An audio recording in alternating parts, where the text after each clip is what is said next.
बुलढाणा जिल्ह्यातील संग्रामपूर तालुक्यात येत असलेल्या काटेल धाम येथे दरवर्षी महाशिवरात्री तसेच गोकुळ अष्टमीला मोठी यात्रा भरत असते। पंचक्रोशीतील भाविक आपल्या परिवारासह या ठिकाणी एकत्रित येऊन दर्शनाचा लाभ घेतात।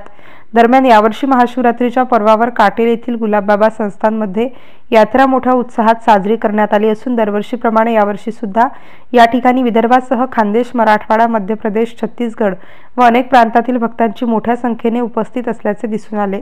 श्री संत गुलाबबाबा यांची जन्मभूमी आणि कर्मभूमी वेगळी आहे।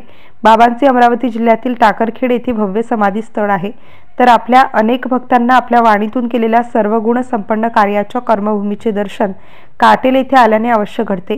काटेल येथील मंदिरात 5 ठिकाणी बाबांनी आपल्या परमभक्तांना शेषनागाचे दर्शन दिले आहे। बाबांचे काटेल येथील कचेरी नदी काठावरील तयार केलेले अमृतकुंडातील तीर्थाने अनेक भक्तांचे आरोग्य निरोगी झाले आहे। गुलाबबाबाचे या प्रकारचे असे अनेक चमत्कार भक्तांना घडून आले आहेत। महाशिवरात्रीला दर्शनासाठी येणाऱ्या भक्तांची संस्थानच्या वतीने विशेष काळजी घेतली जाते। MCN न्यूज मराठीकरिता रवींद्र शिरस्कार, काटेल, संग्रामपूर।